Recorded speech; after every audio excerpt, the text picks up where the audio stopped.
सावन के महीने में प्रदोष का जो दिन आए, 2 प्रदोष श्रावण के महीने के 2 प्रदोष पड़ेंगे। किसी भी प्रदोष पर एक पीपल के पत्ते पर कनेर का पुष्प अपने घर के अंदर रख लीजिए प्रदोष के एक दिन पहले, और प्रदोष वाले दिन उसको बहते हुए पानी में डाल दीजिए। जिंदगी में जो तुम्हारे यहाँ तकलीफ चल रही है, एक उठ रहा है, एक बैठ रहा है, एक बीमार पड़ रहा है, एक ठीक हो रहा है, फिर बीमार पड़ रहा है, फिर ठीक हो रहा है, ये ठीक हुआ, फिर इसको हो गया, फिर इसको कुछ हो गया, फिर किसी को कुछ हो गया, अर्थात शिव का नाम लेकर। और फिर ही ध्यान देना, इस क्रम को करने के लिए आपको तुम रुकेश्वर महादेव का नाम लेना पड़ेगा। कौन से महादेव का नाम बोलना है?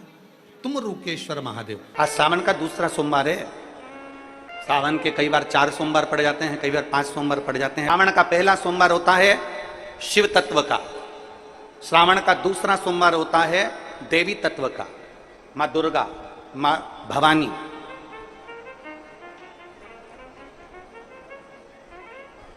आप लोगों ने शिव पंचायत शिव महापुराण की कथा पहले बातचीत आप लोगों ने सुनी होगी। उसमें शिव पंचायत का वर्णन करा था। 5 देव, शंकर भगवान स्वयं पंचदेव में प्रथमता प्राप्त कर कर बैठते, माँ दुर्गा।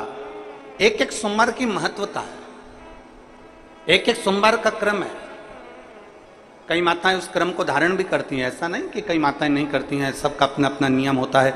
कोई शिव मंदिर में जाता है तो एक अक्षत, एक चावल का दाना शिव जी को समर्पित करता है, कोई मंदिर जाता है तो एक पुष्प शिव जी को समर्पित करता है, कोई मंदिर जाता है तो एक बेलपत्र शिव जी को समर्पित करता है, कोई मंदिर जाता है तो जल समर्पित करता है। सबका अपना अपना भाव है। जैसे तुम शिव को प्रदोष व्रत का हम वर्णन करते हैं, जिस प्रदोष के दिन का आपको बधाई कल हमने दी थी कि प्रदोष की आपको बधाई हो। प्रदोष शाम का जो समय होता है, प्रदोष काल जो होता है, उसका वर्णन जब हम करते हैं कि प्रदोष की पूजन का विधान किसने बनाया, ये प्रदोष की पूजन का नियम किसने बनाया, ये प्रदोष की संध्या काल का, प्रदोष के समय का पूजन का विधान कौन बनाया, ये प्रदोष के समय पर एक बेलपत्र चढ़ाने का विधान किसने बनाया, प्रदोष के समय पर एक समीपत्र चढ़ने का विधान किसने बनाया, प्रदोष के समय पर अगर मान लो कोई भिखारी से भिखारी व्यक्ति भी है जो ठेला चला रहा है, उसके पास में खाने के लिए कुछ नहीं है, फटे कपड़े पहन रहा है, उसकी जिंदगी में कुछ भी नहीं बचा और कर्जे में लदालूम हो गया, एक चावल का दाना अगर वो प्रदोष के दिन, प्रदोष काल में शाम के समय पर शंकर के शिवलिंग पर चढ़ा देता है तो 3 या 4 प्रदोष में उसका कर्जा चुकना प्रारंभ हो जाता है। प्रदोष का विधान इतना, ये प्रदोष का वर्णन करा किसने, इतना प्रदोष की महत्वता बताई किसने, कौन करे इतना वर्णन?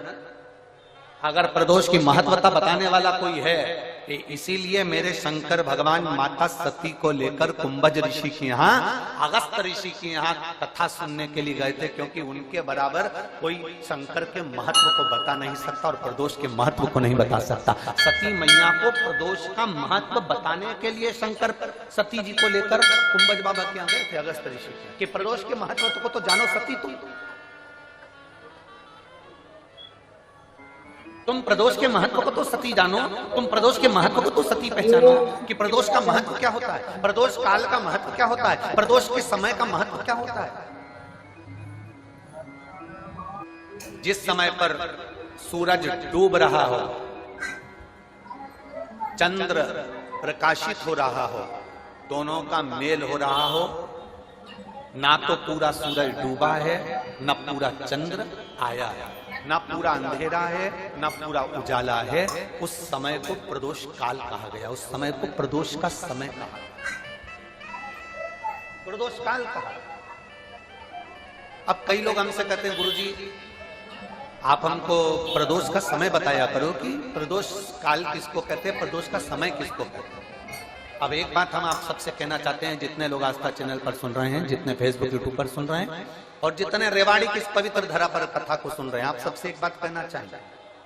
अगर हम समय देखकर बताएं आपको कि शाम को 6 बजे, 6:30 बजे, 6:30 पे लेकर 7:30 के बीच में ये समय है, या 5:30 से लेकर 6:30 तक का ये समय है, या हम तुमको बोल दें कि इतनी बजे ये समय प्रदोष काल का रहेगा या इतनी बजे ये समय रहेगा, तो देखिए कभी कभी ठंड का समय आता है तो दिन जल्दी ढल जाता है, कभी कभी गर्मी का समय रहता है तो दिन बहुत लेट ढलता है। इसलिए समय की गणना से मत चलो, आप तो ये अंदाजा लगाकर रखो कि दिन ढल रहा हो अंधेरा होना शुरू हो रहा, सूरज डूब रहा हो, चंद्र प्रकाशित हो रहा हो, अंधेरा अपना काम कर रहा है, सूरज ढलता जा रहा है, दिन कम होते चले जा रहा है और अंधेरा थोड़ा बढ़ते चले जा रहा है। इन दोनों का जो मिलन का समय हो, अब वो कितनी भी बजे, आप तो बस उसके मिलन का समय निकाल लो, वही समय प्रदोष काल कहलाता है, वही समय प्रदोष।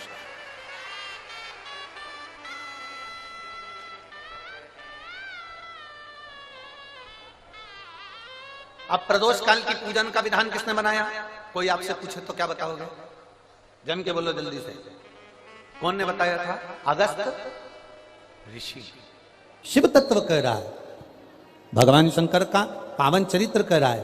एकांबरेश्वर महादेव कांचीपुरम में, तमिलनाडु में, भारत की भूमि पर दुनिया के सबसे विशाल मंदिरों में, जो विशाल मंदिरों की गणना होती है, उन विशाल मंदिरों में सबसे बड़े मंदिर की गणना में कांचीपुरम का, ये तमिलनाडु का मंदिर एकांबरेश्वर महादेव का आता है। एकांबरेश्वर, जहां पर पाषाण का शिवलिंग नहीं है, जहां पत्थर का शिवलिंग नहीं है, जहां सोना और चांदी का शिवलिंग नहीं है, जहां हीरे पन्ने का शिवलिंग नहीं है, जहां पर मिट्टी का पार्थिव शिवलिंग की पूजन है। अब जरा विचार करिएगा, गुरुजी क्या बात कर रहे हो? ये पार्थिव शिवलिंग, मिट्टी का शिवलिंग, जहां एकांबरेश्वर महादेव के मंदिर में पूजा जाता है, वहां क्या वो शिवलिंग मिट्टी का फटा नहीं होगा? क्या उसमें दरार नहीं पड़ी होगी? क्या वो मिट्टी का शिवलिंग बेकार नहीं हुआ होगा? हम जब पार्थिव शिवलिंग का निर्माण करते हैं, तब उस समय उसमें हम बहुत से पदार्थ डाल देते हैं। आप कुछ डालें ना डालें, दो चीजें मिट्टी के अंदर अवश्य डालें, एक मक्खन या दूध या गाय का, जम के बोलो, घी, और दूसरा भस्म। ये दो चीजें क्यों डालना चाहिए? कि शिवलिंग अच्छा बनेगा, शिवलिंग पक्का रहेगा, दरार नहीं पड़ेगी, उसके लिए डालना चाहिए क्या? ना ना ना, पार्थिव शिवलिंग का निर्माण करने वाले दो चीजों का स्मरण अवश्य रखें। पहला, मिट्टी के अंदर जब हम मक्खन, दूध या गाय का घी डालकर शिवलिंग का निर्माण करते हैं, जिसके घर में वंश नहीं बढ़ता, 20 साल, 25 साल, 15 साल, 12 साल हो गए हों, और जिसके घर में बच्चा ना हुआ हो, हम उनसे भी निवेदन करेंगे कि प्रत्येक प्रदोष, प्रत्येक शिवरात्रि, हर महीने प्रदोष आती है, हर महीने शिवरात्रि आती है, प्रत्येक शिवरात्रि, प्रत्येक प्रदोष को आप मिट्टी के अंदर मक्खन या गाय का दूध या गाय का घी, देसी गाय का मिलाकर शिवलिंग बनाकर उसकी पूजन करना प्रारंभ करें। 1 साल पूरा नहीं होगा, भले 20 साल हो गए होंगे, पर आपका गर्भ जरूर फेरेगा, ये निश्चित। भले 20 साल हो गए, 22 साल हो गए, 25 साल हो गए, डॉक्टर ने मना कर दिया नहीं होगा, फिर भी आप बाबा पर भरोसा, बोल बम का नारा है, बाबा है। आप विश्वास के साथ शिव की आराधना करिए। गाय, देसी गौ माता का दूध, मक्खन, घी, ये हमारे मिट्टी के अंदर मिलाकर जब हम शिवलिंग का निर्माण करते हैं तो हमारा वंश बढ़ता। दूसरा, भस्म। दूसरी चीज क्या है? जम के बोलो जरा, पीछे वाले भी, और जितने आसपास के जितने 5 पंडालों में जो बैठे हैं, जो अलग से पंडाल लगाए गए हैं, उनमें भी जो भरे बैठे हैं, इधर के पंडालों में पीछे वाले, और जितने लोग रोड पर बैठे हैं, जितनी दुकानों के अंदर बैठे हैं, वो भी जरा सावधानी से सुनना। ये पार्थेश्वर शिवलिंग कथा आपको बाद में नहीं मिल पाएगी, बड़े ध्यान से सुनना। ये अपनी जिंदगी बनाने के लिए मां पीताम्बरा ने अपने धाम में करवाई है, अपने जीवन को कृतार्थ करने। कार्यकर्ता कितनी भी बात करें, पड़ोसी कितना भी बोलता रहे, उसका कोई जवाब मत दो। आप कथा सुनने आए हो, बड़ी मेहनत से धूप में चलकर आए हो, 500 रुपए खर्च कर कर यहां पहुंचे हो, दिल से सुनना तो बाबा दिल से तुम्हारी झोली भर कर भेजेगा। समय बर्बाद मत करना बिल्कुल भी, और जिसको समय बर्बाद करना है वो चुपचाप से उठकर यहां से पंडाल से बाहर जाकर अपनी गाड़ी उठाकर जा सकता। बड़ी मुश्किल से कथा मिलती है, और दतिया वालों के तो भाग्य में आदरणीय गृह मंत्री जी ने करा ली, तो बाबा की कृपा से ये इतना बड़ा कुंभ भरा गया, यही बाबा की कृपा। दिल से सुन लो उसको। पहले नंबर पर है मिट्टी में मिलाया गया मक्खन, घी या दूध। दूसरे नंबर पर है, जम के बोलो जल्दी से, भस्म। ये दूसरे नंबर पर। भस्म का प्रयोग शिवलिंग का जब निर्माण करे, पार्थिव शिवलिंग जब बनाए, मिट्टी में थोड़ी सी भस्म जरूर मिलाए। भस्म किस चीज के लिए होती है? भस्म किसके लिए धारण कराई जाती है? तो महाराज शिव महापुराण की कथा कहती है, जब शरीर में कोई बड़ी बीमारी आने वाली होती है, आप एक साधारण सा प्रयोग कर देखिएगा अपने जीवन में। एक साधारण सा प्रयोग, जब आपको लगे कि डॉक्टर ने बोला है कि कोई बड़ी बीमारी का चांस बन रहा है, कोई बड़ी बीमारी होने वाली है, आप थोड़े दिन तक देवाधिदेव महादेव का ये शिवलिंग, ये जलाधारी, ये जहां से जल बहता है, गणेश जी का स्थान, कार्तिकेय जी का स्थान, बीच में एक मोटी सी लाइन अशोक सुंदरी, शिवलिंग जो शिवलिंग रखा है, जो जलाधारी है वो मां पार्वती जी का हस्तकमल, ऊपर से एक एक बूंद जो पानी गिर रहा है, जिस कमंडल में से, जिस जलाधारी में से जल गिर रहा है, वहां शंकर भगवान की 5 बेटियां, जया, विषहरा, शामली बारी, दौतली और देव, ये भगवान शिव की 5 बेटी। जब आपको लग रहा है कि मेरी जांच होने जा रही है, जब आपको लग रहा है कि मुझे डॉक्टर को दिखाने जा रहे हैं, मुझे लग रहा है कि कोई बड़ी बीमारी ना निकल जाए, अल्ट्रासाउंड करा रहे हैं, एक्सरे करा रहे हैं, उससे पहले घर में अगर थोड़ी सी भस्म रखी है, उस भस्म को जब आप जल चढ़ाने के लिए शिव जी के मंदिर में जाओ, हॉस्पिटल में दिखाने के लिए जांच कराने जाओ, उससे पहले एक काम जरूर करना, शंकर भगवान का जहां शिवलिंग रखा है, उस शिवलिंग के पास में भस्म का लेपन कर कर देवाधिदेव महादेव पर एक लोटा जल समर्पित कर कर उसी भस्म को अपने कलेजे पर, अपने हृदय पर लगाकर देवाधिदेव महादेव का पंचाक्षर मंत्र नमः शिवाय, षडाक्षर मंत्र ओम नमः शिवाय या श्री शिवाय नमस्तुभ्यम बोलकर फिर आप जांच के लिए चले जाओ। कोई बड़ी बीमारी तुम्हारी जिंदगी में निकल ही नहीं सकती। भस्म भस्म हो, भस्म का काम क्या? हमारे रोग को, हमारी बीमारी को, हमारे आने वाले जो रोग हैं, जो बीमारी है, जो तकलीफ है, उसको समाप्त करती है भस्म का प्रयोग।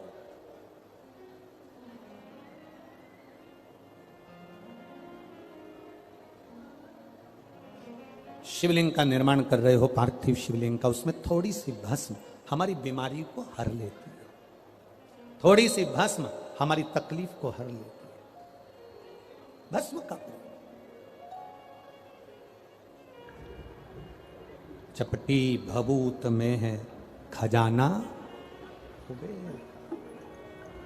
शिव के शरीर से, भगवान देवाधिदेव महादेव के तन से लगी हुई भस्म साधारण नहीं है। भस्म को चढ़ाने वाला भी साधारण नहीं होता और भस्म को लेने वाला भी साधारण नहीं होता। शंभु शरण पड़ी मांगो घड़ी रे घड़ी, दुख काटो दया दर्शन। पार्थिव शिवलिंग का निर्माण करते समय 2 चीजें ध्यान से अवश्य मिलाएं। पहला माखन, घी, दूध, दूसरा भस्म। ये श्रंभेश्वर महादेव जो नाम है,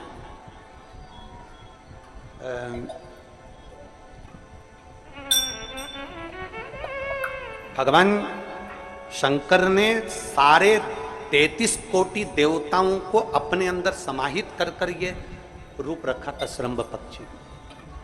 33 कोटि। मान लो आपके ग्रह अनुकूल नहीं चल रहे हो, कोई कह दे कि मंगल बेकार है, कोई कहे शनि बेकार है, कोई कहे रवि बेकार है, कोई कहे बुध बेकार है, कोई के गुरु बेकार है, कोई के शनि बेकार, कोई के ये बेकार, कोई के तुम्हारा ग्रह बेकार चल रहा है, तुम्हारी किस्मत बेकार चल रही है, तुम्हारा भाग्य बेकार चल रहा है। तो पहले तो जो तुमसे कह दे कि तेरा भाग्य बेकार चल रहा है, उसके चरण छू के उसको प्रणाम करके वापिस से जाओ। क्यों?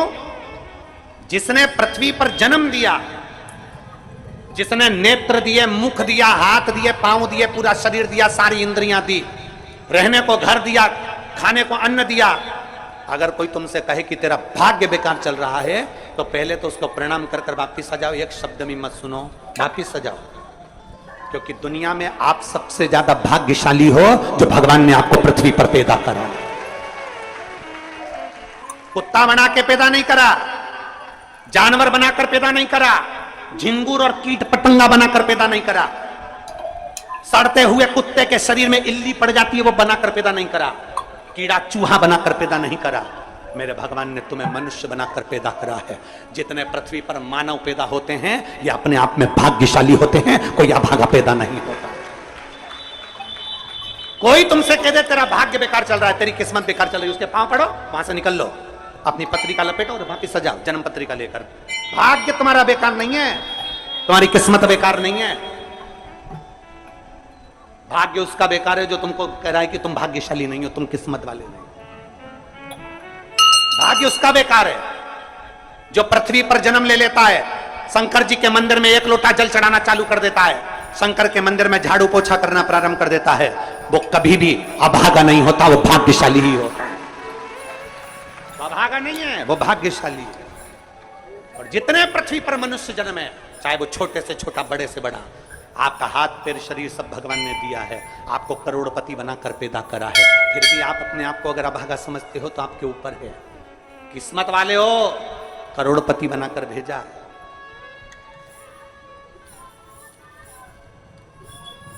कुत्ता 1000, 10,000, 20,000, 25,000, 50,000 में बिकता है। तुम्हें तो भगवान ने 2-2 किडनी दिए, अभी बेचिए 20-20 लाख में, यूं बिक जाएगी। भगवान ने नेत्र दिए 50-50 लाख में, अभी बिक जाए 5 लाख में। एक एक शरीर भगवान ने कीमत वाला बनाकर भेजा है। किसी डॉक्टर के पास बैठना और पूछना कि कौन से अंग की कितनी कीमत होती है, वो डॉक्टर बता देगा कि तुम्हारे शरीर की क्या कीमत है। और उसके बाद भी कहते हो कि हम अभागे। बताने वाला कह देता कि तुम भाग्यहीन हो, तुम भाग्यशाली नहीं हो, तुम किस्मत वाले नहीं हो। वहां से पत्रिका उठा चल दो, कहते मेरे बाबा ने मुझे भाग्यशाली बनाकर भेजा है। और अपने हाथ में वो बल होता है कि आप स्वयं इतनी मेहनत कर कर आगे बढ़ सकते हो कि अपने आप किस्मत वाले बन सकते हो।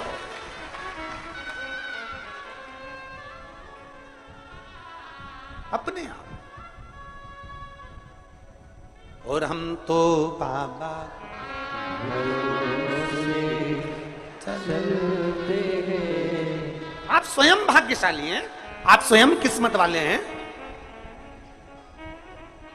कोई कैसे कहते तुमको कि तुम अभागे हो? ना ना, हमारे बराबर भाग्य नहीं है किसी का। तुम्हारी ग्रह खराब है, तुम्हारे ग्रह खराब है। संभेश्वर महादेव का नाम 7 कनेर के पुष्प, कितने? 7 कनेर मालूम है? ये रोड पर जो जाते हो डिवाइडर में पीला पीला फूल लंबा, जो कि पशु पक्षी कोई नहीं खाता, जहरीला फूल माना जाता है। कनेर के 7 फूल, एक बेलपत्र। जिस समय पर कनेर का फूल बेलपत्र के साथ चढ़ाया जाएगा तो 7 कनेर के पुष्प सीधी बेलपत्र पर आपको रखना। 2-3 प्रदोष कर कर देखना। अगर कोई आपसे कहे कि आपका भाग्य ठीक नहीं चल रहा, आपकी किस्मत ठीक नहीं चल रही, आपके ग्रह ठीक नहीं चल रहा है, आप भाग्यशाली नहीं हो, पहले तुम वहां से उठ जाओ। उसके बाद में देवाधिदेव महादेव के पास 7 कनेर के पुष्प एक बेलपत्र में रखकर नंदीश्वर के पास में बैठकर श्री शिवाय नमस्तुभ्यम बोलकर अशोक सुंदरी वाली जगह पर स्पर्श कराकर भगवान शंकर पर 7 फूल के साथ बेलपत्री की डंडी अशोक सुंदरी की साइड हो, ऐसा स्मरण करते हुए शिव को समर्पित कर दे।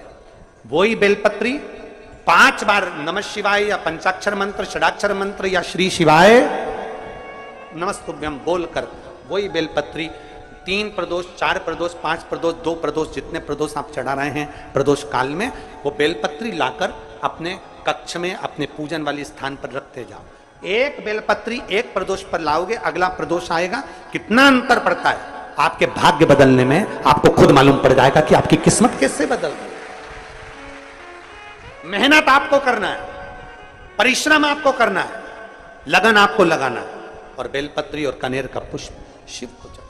मेरी जीजियों, मेरे जीजाओं, मेरी बेटियों, बेटाओं, मेरी माताओं, मेरे भाई, मेरे बांधव, अपने को भी अगर गलत विचार आते हों, पूजन के समय पर पाठ करते करते गलत जगह पर अपना मन जा रहा हो, तो 5 प्रदोष, एक कटोरी में 1 चम्मच घी, गाय का, देसी गाय का 1 चम्मच घी, 1 चम्मच भी ना हो तो आधी चम्मच घी, आधी चम्मच भी अगर घर में ना हो तो 2 बूंद घी, 2 बूंद भी ना हो तो देसी गाय का 1 बूंद घी अपनी हथेली में मध्य में लगाकर, जो शंकर भगवान का,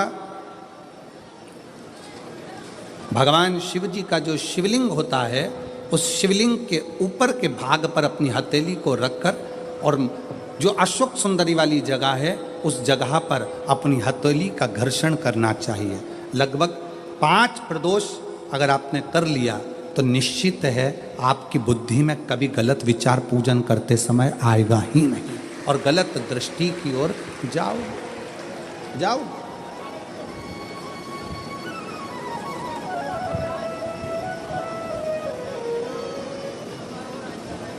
वेद लक्षणा गाय, देसी गौ माता का घृत जीवन को एक आनंदता देता है, आनंद।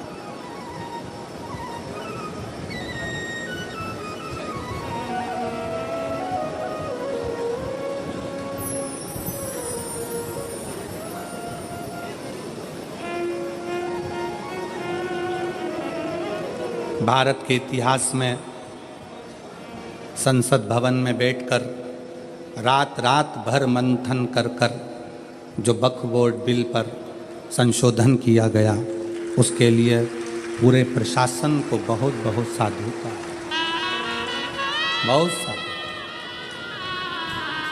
अब ये सब होने के बाद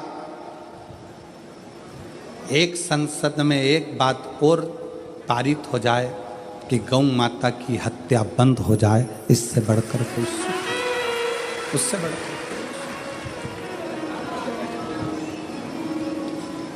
गौ माता का, देसी गाय का घृत, वेद लक्षणा गाय का 1 बूंद घृत हाथ की हथेली पर लगाकर शिवलिंग के ऊपर और अशोक सुंदरी की जगह पर घर्षण करने से जो गलत विचार, गलत सोच, गलत दृष्टि, गलत भाव, ये समाप्त हो जाता,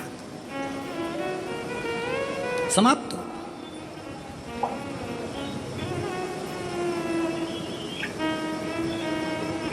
जिसने दिल से शिव की आराधना, राजा चित्ररथ ने पूछा है,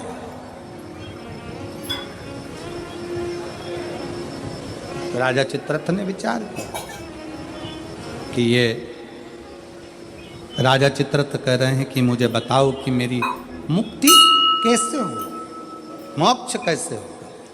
मैंने तो गलत सोच लिया, मैंने तो गलत विचार कर लिया, मैंने तो गलत दृष्टि रखी, मेरी बुद्धि में तो ये गलत भाव आ गए,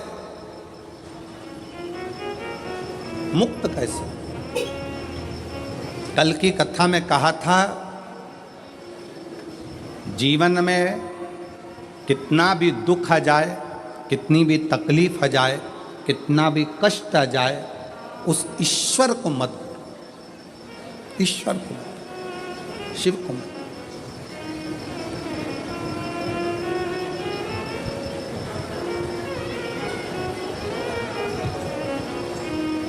उसको हर पल याद करते हो, उसको हर क्षण स्मरण करते हो, हर। श्री शिवाय नमस्तुभ्यम, हर हर महादेव। पूज्य गुरु जी ने इस वीडियो में श्रावण मास के सोमवार के विशेष उपाय बताए हैं। श्रावण मास का दूसरा सोमवार है, इसमें एक बहुत बड़ा महासंयोग बन रहा है। श्रावण मास का सोमवार भी है और प्रदोष का व्रत भी है।